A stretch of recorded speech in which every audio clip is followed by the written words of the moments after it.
Hey, hi everyone. Welcome to this webinar. It's great to be talking to you all today. And of course, as we discussed, the topic for this is career opportunities in the EV industry. So that's what we'll be discussing. Uh, so welcome you all to the webinar, and I'll get started now. So before we go ahead, I would also like to introduce our panelist today, Mr. Chandrashekar Konakalla. He comes with, he's someone who's a known name in the industry. He comes with more than 25 years of rich experience in the embedded industry, and of that, more than 10 plus years spent in the automotive industry. Across companies like TCS, Pricol, Tata Elxsi, Automotive Informatics, and Bangalore. So he comes with lots of experience in this space, and will definitely be, will definitely be able to share a lot more of his experience and his observations about the industry over the last few years. So welcome to the session, Mr. Chandrashekar. Thank you, Mohit. Great. So moving ahead, I'll just give you a brief agenda for the session. So we'll quickly start with a quick snapshot of the EV industry, where we'll discuss what's happening in the global front, what's happening in the Indian front. Then we'll get into why a career in Indian EV industry is something that you should all be interested about. Then we'll get into what are the job opportunities in this space, followed by what are the skills needed for some of these jobs and how do you gain these skills. So those are the things that are planned for this webinar. Moving on. So with the first, well, before we get into what's the Indian EV industry doing, where are we, let's look at what's happening on the global EV front, right? For this, there's just two things that I want you guys to look into. One is how many EVs are being sold in different countries, and what's the average growth in number of these vehicles, because these two metrics themselves define what's the market and what's the growth. So if you look at what are the countries that are leading this, definitely US and China are the countries which are leading this market. They are fairly large and established markets when it comes to EV. The next bunch is a group of European countries where, although the number of electric vehicles sold is fairly low, but there's high growth in terms of, there's high annual growth. And that's also probably justified by the small population in these countries. Now, where does India stand? So India is somewhere here where, although the number of electric vehicles sold is on the lower side, but the growth with, in number of those electric vehicles sold is fairly high. Now, the next question is, where do we go from here? Well, I think China is our biggest rival across different things. So here also, I'll probably take China's benchmark here, right? And probably the reasons are also fairly strong because China and India, both countries have very similar demographics, very similar resources, and are in a way on the same developmental track. So if at all India is headed in a direction, it is potentially towards China. So this is the likely direction of travel, where the expectation is that the number of electric vehicles sold will be fairly high and it will continue with a high growth number. So that's what we expect. Now, what is likely to drive this? What will drive the demand for these vehicles? There are four main things, but yeah. So increase in fuel prices, I think this is something all of us are fairly aware of and have experienced in the last few months itself. A lot of government incentives and initiatives at reducing carbon footprint for India, a lot of climate related action around renewable energy sources. So that is something definitely going to drive this. Reduction in EV cost is another important factor because when you are purchasing a vehicle, you look at, first of all, what's the cost that's going in, right? And currently, at least EV four-wheelers are fairly expensive compared to their traditional counterparts. So cost of EV is definitely one thing which is going to affect the market demand, especially the battery cost, because that is the most expensive element, and improvement in charging infrastructure. So these are the four reasons which could potentially drive this growth. So key takeaway I would say from this information is that India is a small but a fairly fastly growing market and can potentially, emulate China's growth in this front if we have the right resources. Now let's look at, are we there? Where are we? Do we have the right resources? So I'll quickly move on to the next. So if you look at what was the electric vehicles say, what was the sales of electric vehicles in India? So we started with about 1.2 lakhs in FY21. That has gone to about 4.5 lakhs in FY22. So that's about four times growth in just 1 year, which means that there's high acceptance, adoption is fast, and there are very strong indicators of initial demand in the market. So that's a fairly positive point. The second thing you also want to look at is who are the players who are invested in this market. So top EV brands in India. Any guesses about two-wheeler brands in India? I'll maybe uh, take 10-15 seconds and let you answer that question on the chat. So any guesses around what are the top two-wheeler EV brands in India?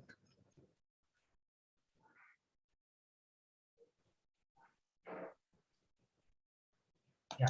So of course, I think some of you have already pointed out the interesting ones. So yes, there's Ola Electric, there's Hero, Ather, Okinawa, Ampere. So these are the top two-wheeler brands, EV two-wheeler brands in India. Now, what about four-wheeler brands? So any idea there?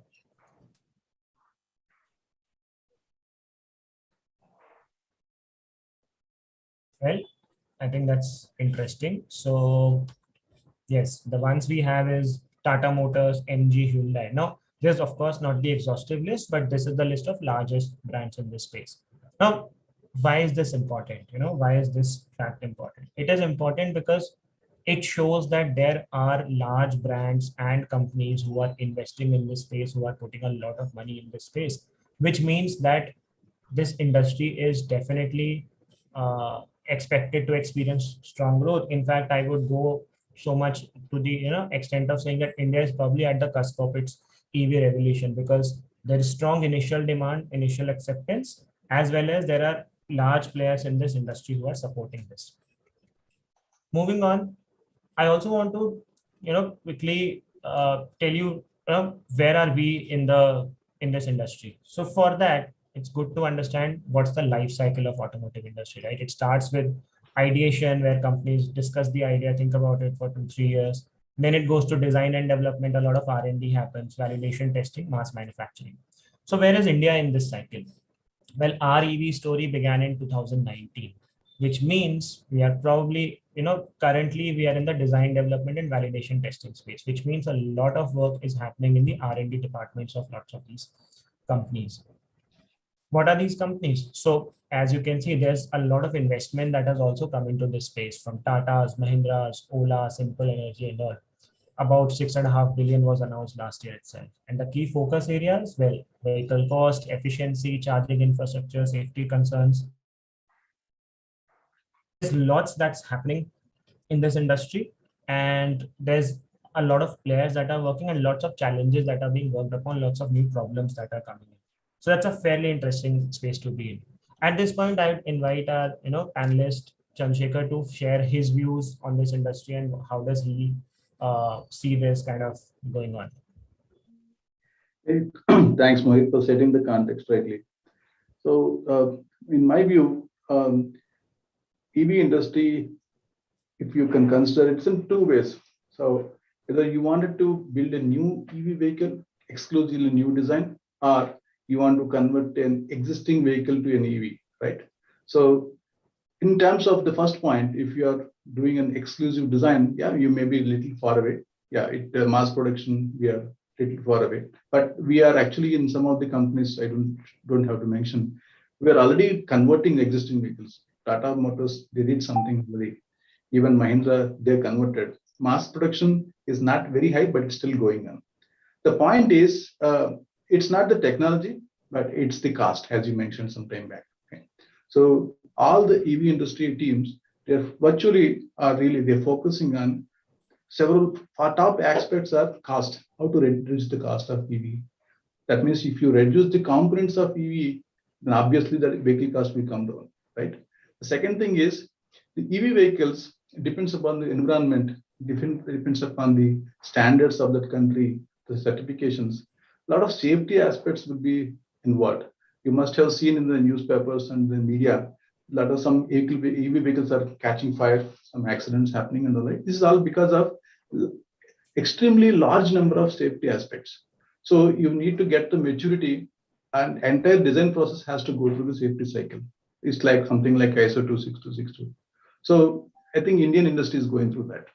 Lots of jobs, lots of activity is involved in this. So we may not be there, as you said, sometime back with China, they may be having the production, but we still in India, a lot of opportunity for engineers to work on the engineering aspect of the components. We are working for MNCs, we are working for the services companies, which are working for the product companies. A lot of engineers are already working. I think the EV is the way of futuristic vehicle. Great. No, that's amazing, and thank you so much for sharing those perspectives. And so, as you said, right, lots of work is happening in R&D, especially around cost and safety concerns, and lots of job opportunities are also there, which is in fact, was the next point of the next slide. So, what does this all mean for for the audience for this webinar, for people who are watching this? What does this mean in terms of job opportunities? So. As per our understanding, and this is completely basis my personal interviews with some of the industry experts, uh, at least 7,000 job opportunities and probably a lot more are available across design and test teams this year itself. And this number might be fairly underestimated because this is basis the few interviews that I had from top companies, and there's of course a lot more startups coming almost every month, right? So more than 7,000 job opportunities. Now, what are these types of jobs? Again, job roles where, with which you can start your career in EV industry. So some of these are graduate engineering trainee, which is a generic role, but after this you get into specializations. Design engineer, embedded system engineer, EV design engineer, power electronics engineer, MBD engineer, simulation engineer. So lots of roles available. Uh, some of the companies that you can actually apply for these roles. So I'll just pick a few names here: Ola Electric, Ather, Hero, Tata Motors, Tata Elxsi. So these are of course the top companies. I think some of you might be thinking, what's the like of maybe a HCL or a TCS or a Tech Mahindra doing here? But let me actually break that with for you guys as well. These are not just IT majors, but these are also companies who have massive engineering services department. Now, what these departments do, they do a lot of projects for EV companies in India and outside India as well. So although they might not be having, although their major portfolio is IT, but EV also is one of the areas where they're investing a lot and are hiring in large numbers, which is why you see these companies here. So they do a lot of R&D projects for other EV companies. Mohit, can I add here? Sure, sure. So one point here is this 7,000 maybe a very underlined number. I think my personal understanding is it's much bigger than this really. The reason is lots and lots of companies are there in Europe and US. They are actually redesigning the EV products. So that means, let's say a BMS is there for 3 years, 5 years back, they're redesigning with respect to new safety requirements. They are redesigning with respect to new energy conservation requirements. They're redesigning with respect to autonomous car requirements. So a lot of work is happening, and the thousands of startup companies are there in the US, India, and Europe. I'm believing probably in a year or two, these numbers will be, I think, 3 or 4 folds than this one. So I think in addition to what exactly the job opportunity is there, we need to understand from where these opportunities are coming from. What is the line of thought? So the same BMS, if a number of people are working, what is the difference? Why they are working? What is the technology difference? And with respect to what kind of technical trend, these are becoming practical nowadays. So that also, that kind of thought process will help the engineers to grab the new opportunities. Great, great. Thank you so much, Chandrashekar. And I think this, in fact, makes a lot of sense, right? Not just, and I think that, thank you for confirming that this number is fairly underestimated. There's probably lots more out there. But of course, the next question that comes with this is, how do we, given that there are job opportunities, what are the skills needed to crack some of these? And before we understand that, we also need to understand how an EV is different from an ICE vehicle. We'll get into that, but before that, I have an interesting announcement for you all. So, Great Learning is actually offering free one-on-one career advice for people who are interested in pursuing job opportunities in EV industry. And right now, a Google form might have been shared on your chat windows. So please fill in your details. Our team will reach out to you and schedule sessions with you all, and understand your profile, guide you on what are the type of opportunities available and how could you crack some of these jobs. So I'll maybe wait for another 30 seconds before I get into the content. But yeah, we are doing this for the first time, that we are offering free one-on-one consultations for career advice, and I think all of you should benefit from this definitely. So I'll wait for another 30 seconds and then I'll get started on this.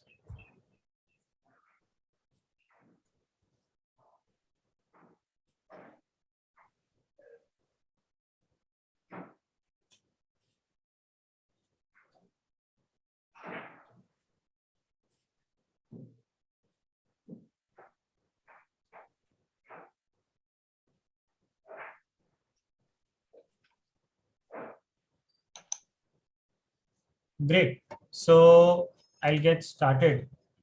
Before we actually understand, as I said, right, what are the skills needed, let's first understand what is an electric vehicle, how it is different from an ICE vehicle, and then we'll get to what skills are needed, right? So I'll play a short video for you all. Strong comeback. We will compare these totally different technologies scientifically and come to understand which is superior. An IC engine is the prime mover in petrol cars. The fuel supplied to the engine produces combustion and enough pressure and temperature energy to move the pistons. The linear motion of the piston is transferred to rotary motion using a slider crank mechanism. A transmission is used to transfer this rotation to the drive wheels. In an electric car, the power source is from a battery pack. An inverter converts the DC battery power into three-phase AC. The three-phase AC can turn an induction motor, which will thus turn the drive wheel. Great. So now that we know what are the key differences and what are the key components, let me also tell you. So these are the 5 key components of an electric vehicle: battery management systems, charging systems, drivetrain system, which is from motor to drive wheels, DC converters and inverters, and vehicle control unit. So these are the 5 key things which are fairly important from an electric vehicle point of view. And this is something which candidates should be aware of when they're kind of thinking about what skills are needed for these jobs. So I'll go to the next thing. Now, as I was discussing, what are the job opportunities, I also ended up reviewing a lot of job specifications, talking to a lot of hiring managers, and there are 3 things that most of them are looking for. Any guesses? I'll probably give you another 10-15 seconds to type in your understanding of this, and maybe what you know about in terms of what are the requirements, what do employers look out for, what are the things that they check in interviews and tests. Any idea, any guesses?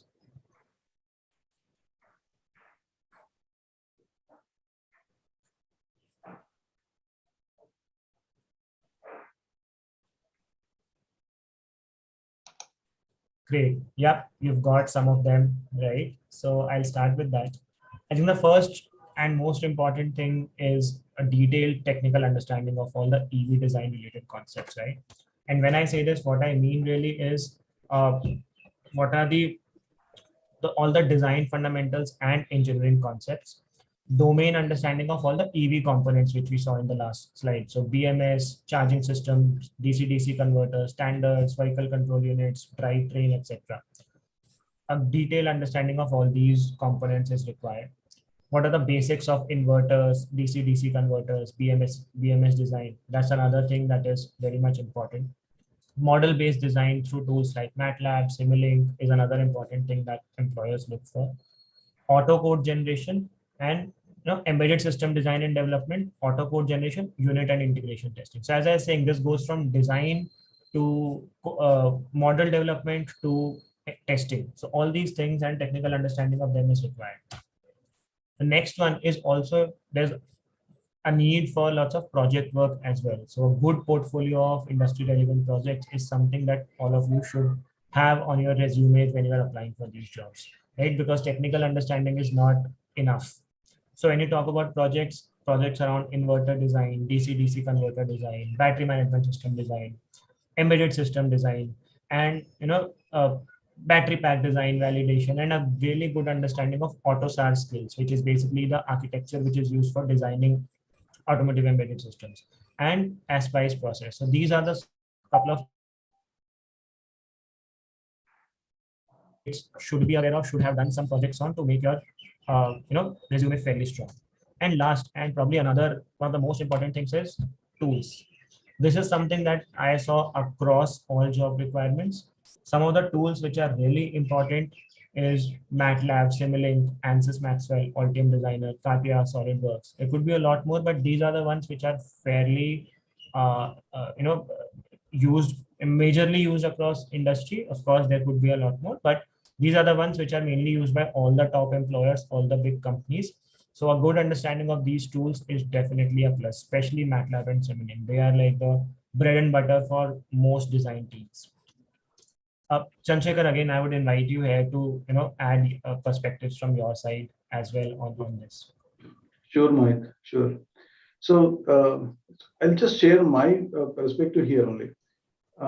If you treat a EV, how it is actually different from a normal vehicle, that tells you what exactly you need to learn first of all. If you take a normal vehicle, the way the operation happens, if you take EV, if you are talking about the components like BMS, DC-DC converters, inverters, vehicle control unit, all these components, you may need to understand, yes, how to design them. That definitely helps out most of the cracking a lot of jobs. But if you can understand those components in the context of actual vehicle operation, that will be much better. The reason being is, ultimately, all these components serve vehicle operation only, right? Now, if you are basically trying to see how to validate, if you wanted to validate an inverter, you cannot do the validation without the BMS, without an understanding of drivetrain and all, right? So you need to have the overall understanding of all the components and in the context of vehicle operation, right? So that is one point here. So people who are actually looking for jobs in EV, the first very most important is vehicle operation in the context of EV components. Actually in the vice versa, EV components in the context of vehicle operation. The second point is the basic things. Your AutoSAR, the modeling is important thing. I think everybody need to learn. I think 99% of the EV components in the world, they are being designed with AutoSAR and modeling today, right? So, but still, the research is still going on. The development is still going on. But under which direction the development is happening? Improvement is happening in the direction of the safety implementation, energy conservation implementation, standards fitment. So what those standards are meaning for these components, if you can understand that well, your activities can be well planned.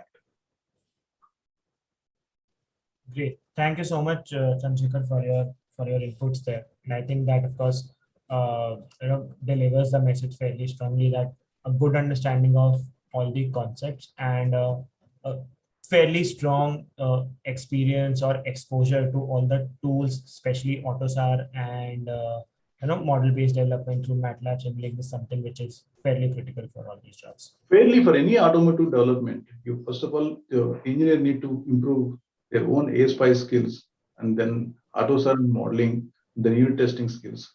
they're very important. But especially for the EV, the domain knowledge is extremely important. The domain knowledge, each component level domain knowledge, and then the combinedly, if you wanted to test it, the kind understanding of the hardware in loop testing, health testing is extremely important. Different tools actually, although all of them are very important. You need to basically categorize your level of understanding at domain level, the basic component level, and then technologies level and standards level. If you can categorize your skills understanding at these 4 levels, I think you'll be well ahead to go. So I have one question here which I got, which is someone is asking, do we need to have be in automobile or mechanical or electrical engineering to enter this industry? Yes, it is preferable because typically there's some understanding that comes from those courses. So I would say majority of the jobs would have that requirement of having a BE or a BTech in these domains. But Chandra, why don't you also add on to this? Someone from, let's say, a BSc background or non-engineering background, or like science but non-engineering, is someone from that profile, and like can someone from that profile enter some of these jobs? Yeah, see, the point is domain understanding is very important in the EV industry. As long as you can understand the basics of the hardware design and software design, even BSc graduates are good enough to go. So if you look at it, 60% of these jobs are in the validation. Okay, the validation at system level or at component level, at integration level, domain is important there. You need to understand your components, their interfaces, and then use cases of testing, and then understanding the setup, the testing setup. So that is more important. I think yes, BSc candidates also can go, but non-science, non-technical graduates may not be able to fit in this. But ideal people are mechanical and electronics people. They can definitely fit very well here. Of course, in electrical also. Thank you so much, Chandra, for answering those. So yes, people from science but non-engineering backgrounds are still eligible, but people from non-science, non-technical backgrounds might find it difficult. Moving on, at this point, I also want to again remind you guys that we do have a free one-on-one career guidance being available for you all, and there's a Google form that you can fill. So I would say take, it's free, it's one-on-one, and we'll reach out to you. So take advantage of this opportunity and reach us. And we'll definitely try to help you with exploring what are these job opportunities, trying to match your skills with the same. So do take advantage of this opportunity and fill the Google forms which is on the chat. Moving on now, we have discussed that there are jobs. We've discussed you need certain skills, but then how do you really go about acquiring these skills, right? What does one really do? Now, one approach is something that I heard another industry expert saying, random approach, where you try different things. Maybe you try a YouTube video or a YouTube lesson. You maybe try a book. You maybe start following some influencer or take some short courses. But so this is what I would also call a random approach, where there's probably no structure to it, and you're just doing things because you get an idea or a hint from something, and that one thing leads to another. However, there are a lot of challenges with random approach. Now, some of these challenges are, of course, it's very unstructured. A lot of times you start some content, but then you realize there are certain prerequisites. So you have to drop in the middle of it. Most of these are asynchronous recorded contents, which means if there are any questions, there's probably no one to answer them. There's probably little hands-on practice with all these things. So you can't do projects, you can't do assessments, you can't, there's no one to help you out through those. So there's some challenges with this. Of course, I'm not saying it doesn't work. It could, but it's a very time-consuming process, and there's a good chance that it will confuse you more, right? So what we typically recommend is a fairly structured approach for learning, and it has a lot of advantages, guys. So what are those? First of all, a structured approach, a structured course is in line with industry expectations of skills needed in the industry. So any course that you will do will definitely would have baked in something from from the needs of the industry, what is required for these type of engineers, for these type of skills, which is why the course would be very industry relevant. It will be a very structured approach. As I said, right, there are certain prerequisites for everything. So any structured approach should take you through those in a particular order.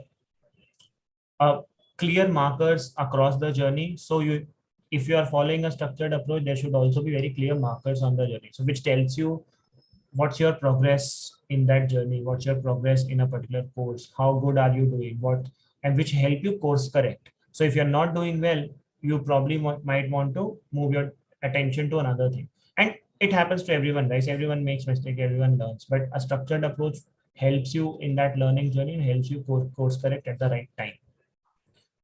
When there are cohorts, when there are people you are learning with, when you are learning with a batch, there's of course good amount of competition. And again, use stress is something that I heard from another expert, and he likes to call it use stress because it's good type of stress, because the stress is not it's not a disadvantage, but probably a lot more positive because it pushes you to perform better and perform in the right direction. And finally, I think there's a lot more reward in terms of a good career in an industry which you like.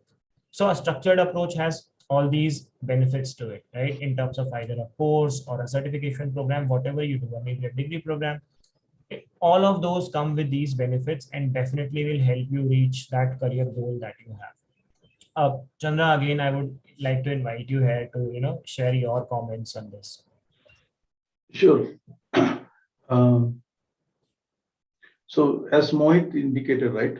So anything in a systematic approach of learning is something very good. That's good. But especially if you look at it, the entire design of a EV vehicle is actually different from normal vehicle.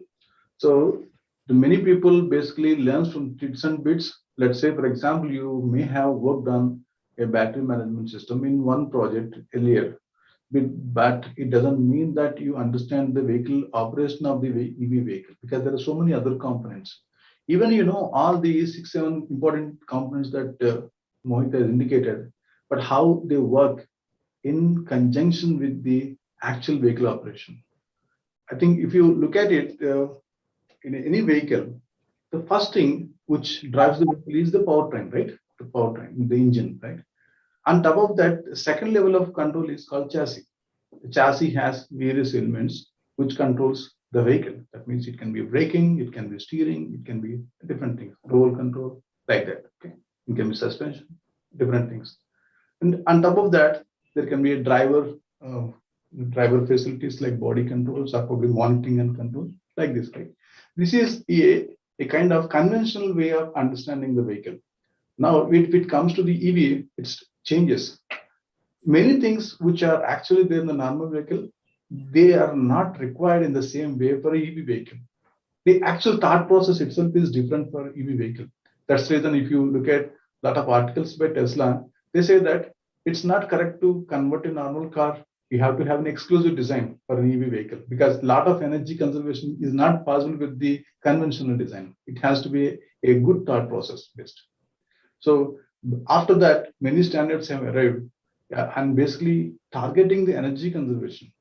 Targeting, I think, basically realizing how much energy is really can be saved with the EV vehicle, how much more kind of advanced features are possible with the EV vehicles when they have proved that this is. Just 1 second, please.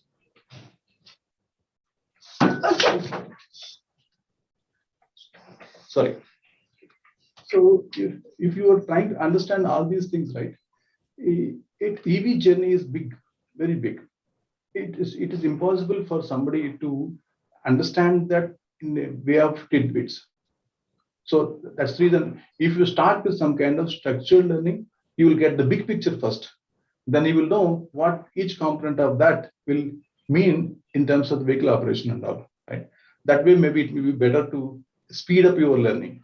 So in most of the interviews, people ask, what is that actually you understand in the operation, right? Many people, let us say a simple vehicle control unit, right? And in the context of electric vehicle, I think many people know here, there are 30 plus varieties of vehicle driving operations possible. For example, you only know that front wheel drive, back wheel drive, 4-wheel drive. We only know 3. But with EV vehicles, there are around 30 plus possibilities are there. That's the beauty of EV vehicle. How that is possible? There are various variations that you need to bring in to the various components of EV vehicles. So a lot of research is happening, and next 10, 15 years, there's so much of work in the EV vehicles. So I think we all the youngsters will see probably next 15 years. There may be, I'm really sure after 15 years, the shape of the electrical vehicle is totally different than what we are discussing today.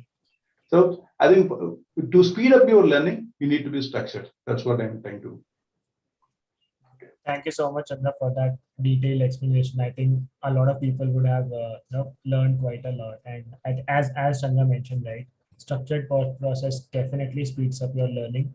And especially, I just like to add one point here that given the growth phase in which the industry is, it is probably better to enter it early than late. So maybe 2 years, 3 years from now, there's still scope to enter the industry, but by that time it would have grown to a level where any new person entering will not probably get any special treatment. Whereas right now, because there's lots of scope, there's lots of, I would say, demand. So anyone who enters the industry now or over the next 1 year potentially has a lot to learn, and also there's a lot of potential to experience fairly high career growth.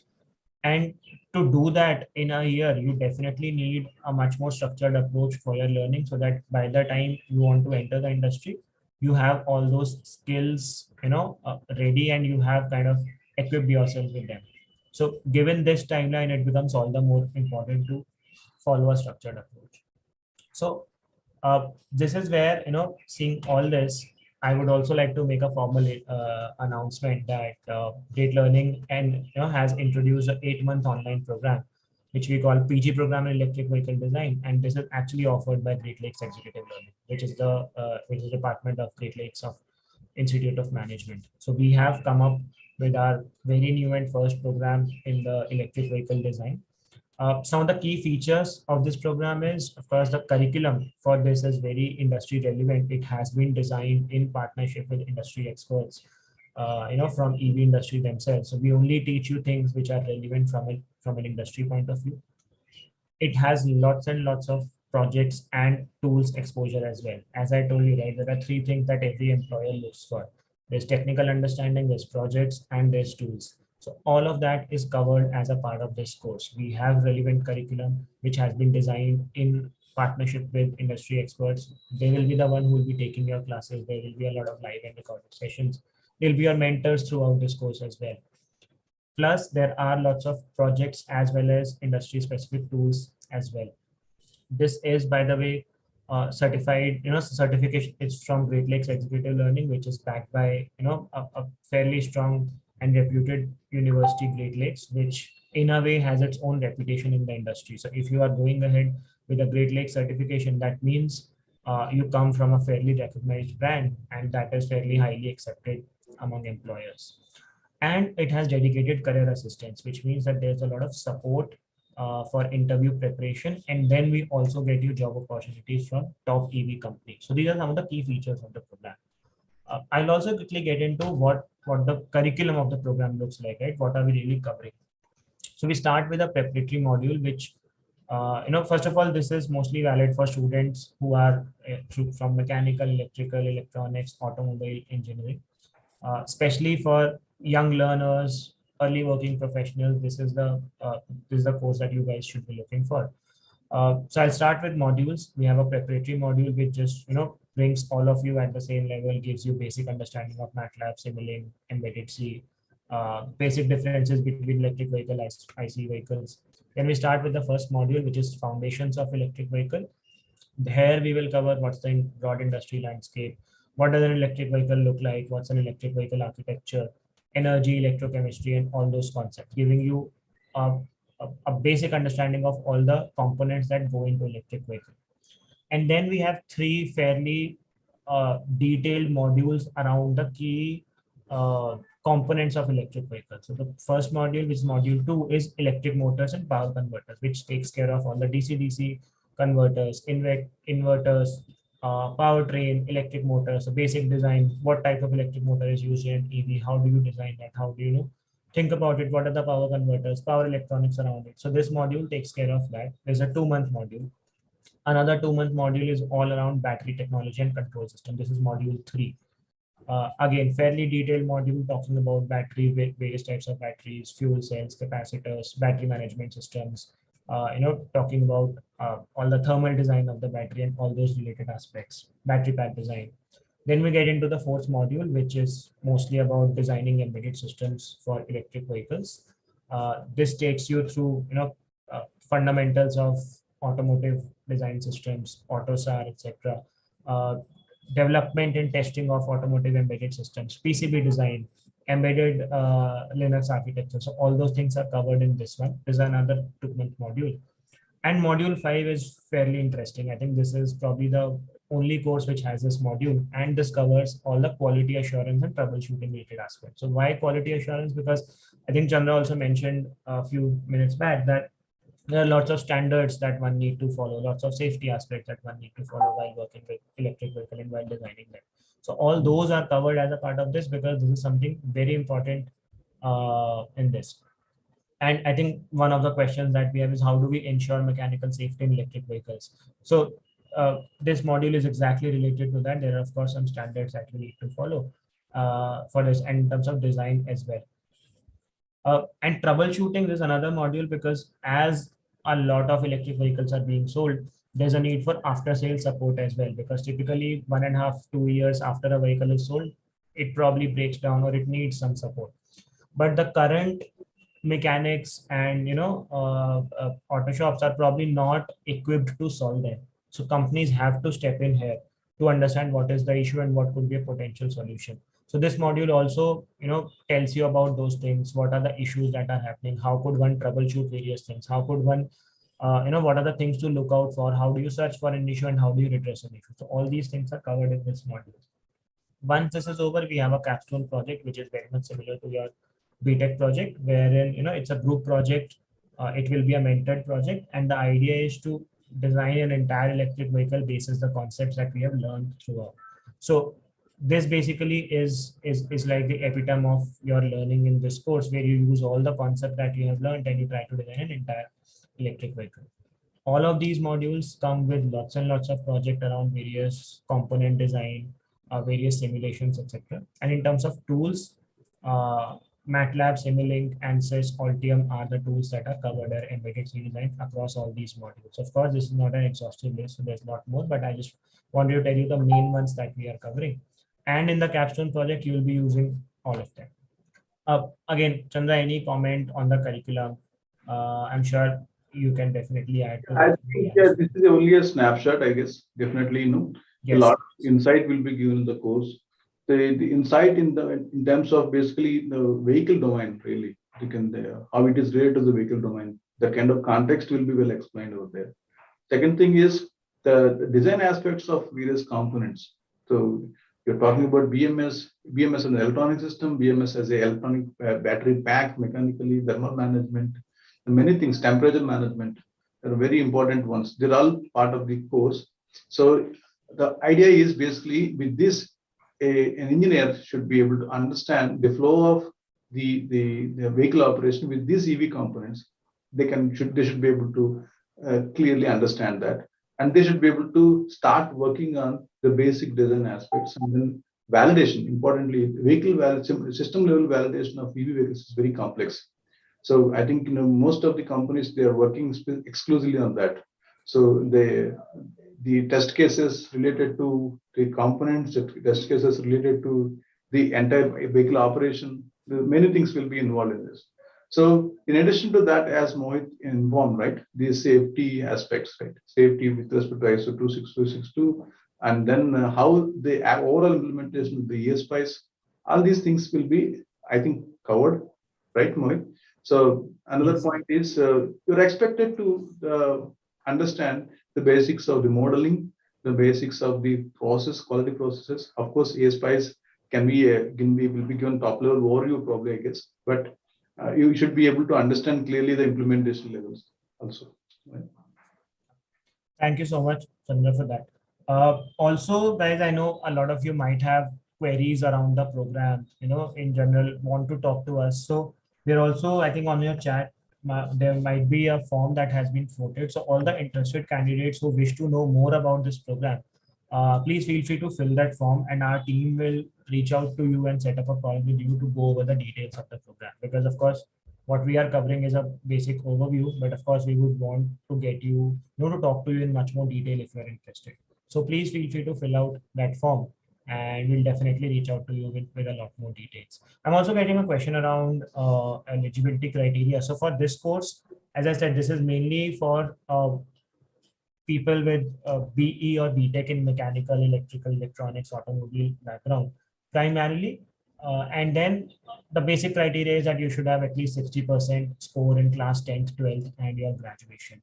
Beyond that, there is no eligibility criteria, there's no work ex requirement. And we start from level 0. We start with a point where all of you can pick this up. And then we also ensure throughout that, you complete this program because there's lots of strong mentor and instructor support. There is one opportunity, the BSc electronic students, they can attempt this course, for my understanding. Yes, they can. So moving on, as I said, right, this course has been developed in partnership with industry experts. So you can see some of the profiles of these experts here. Of course, this is not complete. We have a lot more people coming in. But yeah, so just to give you a sense, we have a lot of experienced mentors and instructors who will be there and from whom you will be learning these skills and tools, and they'll be helping you with, different parts of your journey in terms of as a faculty, as a mentor, as a career mentor. So all these people will be helping with you, and these are all people currently working in the EV industry. I also wanted to point out a fairly interesting thing about the program, which is the dedicated career assistance. Before I go there, I also want to tell you that this is not the first time we are doing a job-oriented program. In fact, Great Learning has been doing job-oriented programs for almost 8 years now.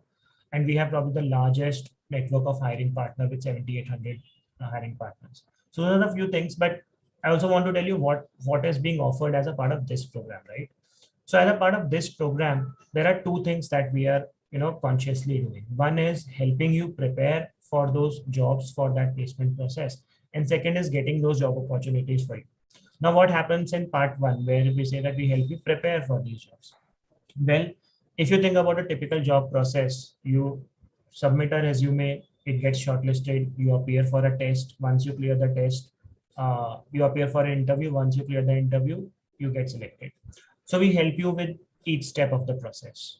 First, resume building. So we have a team of experts who will guide you on how to create a fairly strong resume. The projects that we have done as a part of this course will actually add a lot of value to your resume. The tools we have done as a part of this course will add a lot of value to your resume. So our experts will sit with you and help you with creating a fairly strong resume and LinkedIn profile, because LinkedIn is another source where a lot of employers hire their candidates from. So which increases the chances of your resume getting shortlisted. The second step is tests. Again, there are two things that are happening here. In this entire course, there are lots of challenges, tests, and assessments which will help you prepare for these tests. At the same time, we have a lot of mock tests as well, where you will take those tests and the feedback will be shared with you on your performance, which means that, by the time you appear for the actual job related test, you are aptly prepared. And we'll also share a lot of frequently asked questions with you to help you prepare for that. So that is how all these things are coming together. And finally, the interview phase. So here again, as I said, there are lots of mentors that we have who actually are also career mentors for you. So they will be taking your mock interviews. They will be sharing feedback with you in terms of what's good, what's not good, what you need to improve upon. We'll also focus on not just technical skills, but also communication skills, personality, etc., and all those things. So to ensure that your interview actually goes fairly well. And on top of it, we also have career guidance support, wherein you can check in with a mentor, you can sit with that person to understand your profile better, where that person will give you feedback on what's your profile, what's your probably strength areas, and taking that into mind, what type of job is more suited for you. So that is also something that we provide. And that's in fact one of the best things about this, because a lot of learners come back with a lot of clarity after these sessions. And not because someone experience just helps clear the air for them. And once you've done all this and you are through this process, and you pass the placement evaluation test that we conduct, which is just to ensure that you are prepared, you can start checking for job opportunities that we get you from top EV companies. So that is the entire process around career assistance. Uh, yep. So I think I'm done with my presentation now. So I'll open the floor for questions. Of course, you've been asking questions on the chat as well. But yeah, from our side, that's all that we wanted to present. But of course, feel free to ask questions. I'm more than happy to answer your questions now. Anything you want to ask me or Chandra, please feel free to type in your questions.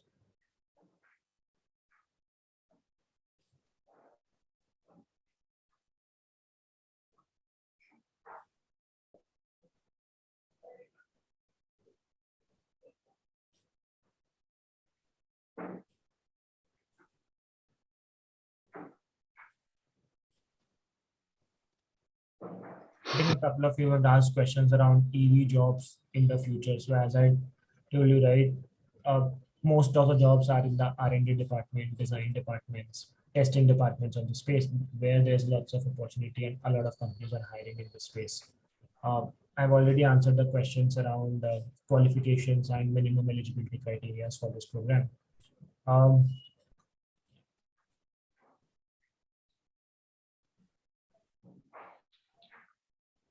How much time to learn this program? So there's a 8-month program. This starts in September, and this will go on till April. And so the career assistance begins somewhere midway during the program. So expect it to start somewhere around January. So by the time the program ends, there's a very likely chance that you end this program and you move to a new job. Typically, our learners, most of them get a job even before they complete the program. So right after they complete the program, they enter the industry.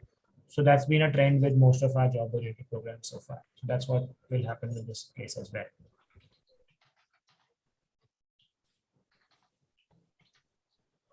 well. Around, again, some of the questions that I've heard before is also what in terms of eligibility criteria, working professionals.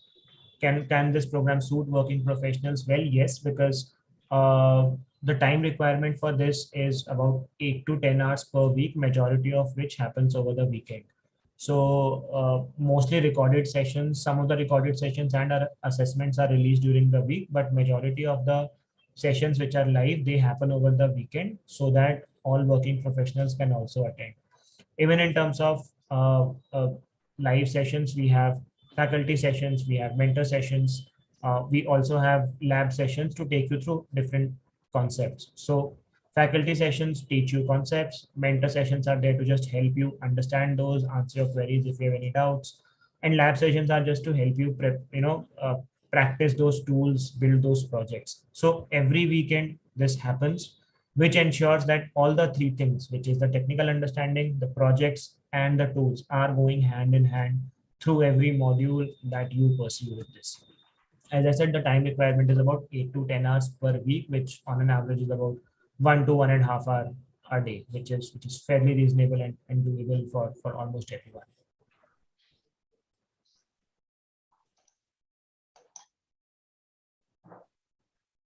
Also, another thing that I am generally asked is, are there scholarships, EMI options, financing options? So yes, there are lots of scholarships available as well. Of course, they are on a first come first basis. So depending on your application, you could be eligible for that. There are also EMI options available for this program, depending on the type of plan you choose.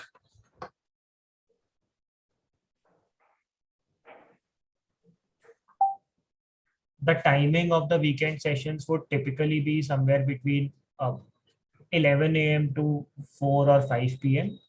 It is generally said depending on the availability of the expert, but generally it's between 11 to 4 or 5 p.m. at best.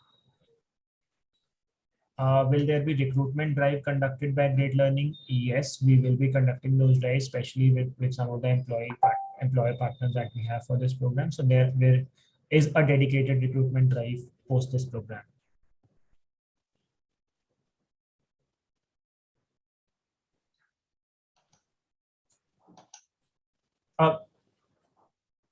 Around the fees, so the fees for this program is about 2 lakh plus GST.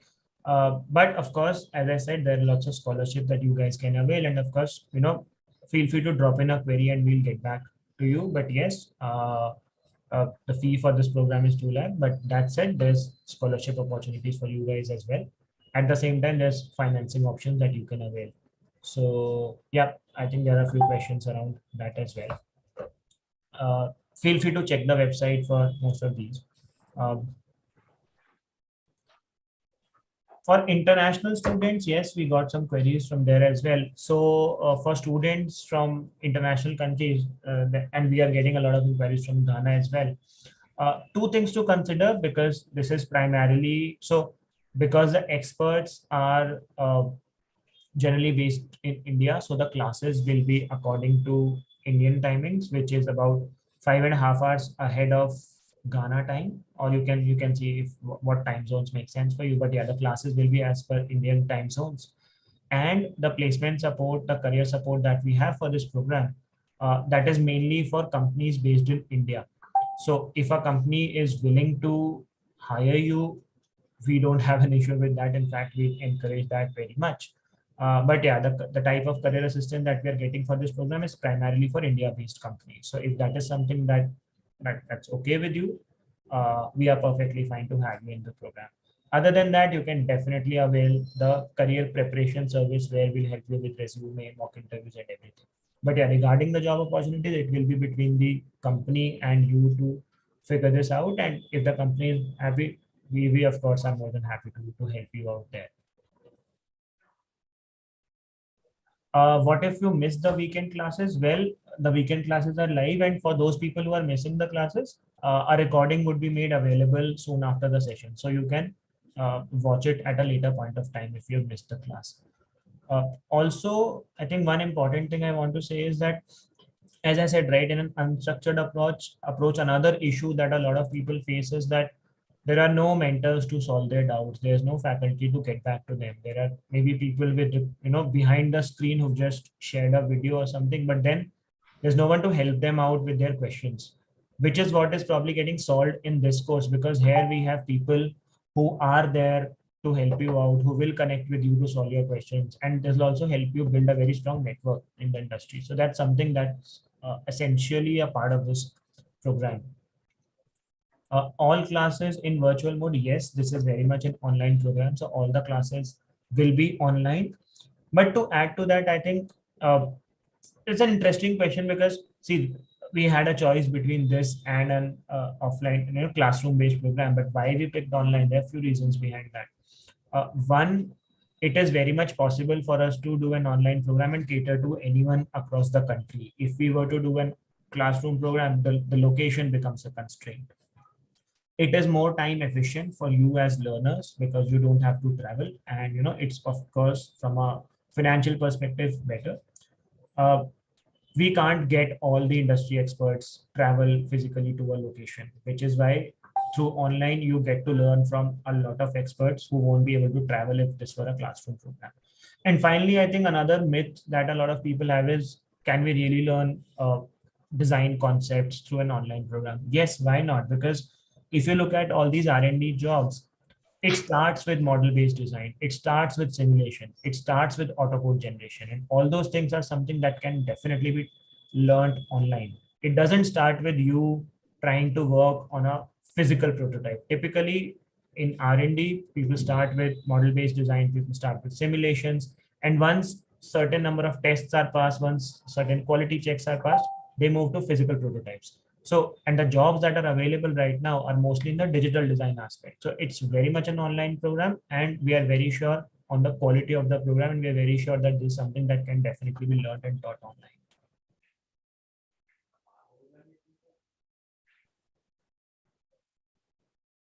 So around career services, I think most of our other programs, we have seen more than, I think 80 to 90% people leaving with a positive career outcome. We have, on an average, we've seen more than 66% salary hikes. And so far, we have helped more than 12,000 candidates get their dream jobs over the last 7 or 8 years. So yeah, those are some of the statistics to know about great learning.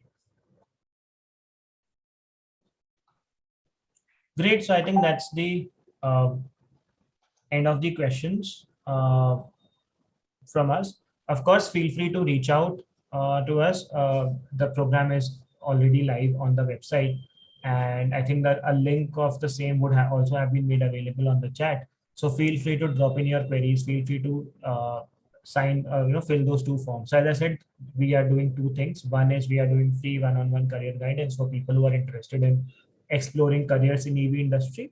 And second, of course, if you're interested in this program, there's another Google form that has been floated. So feel free to fill that, and our team will reach out to you with the details. So with that, we'll close this session.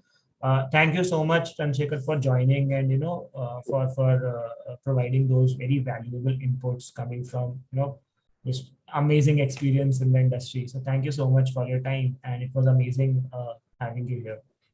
Sure, Mohit. Thank you. Great. Thank you so much, everyone, for joining. Yeah. Bye-bye. Take care. Have a nice weekend. Thank you. Thank you, all of you.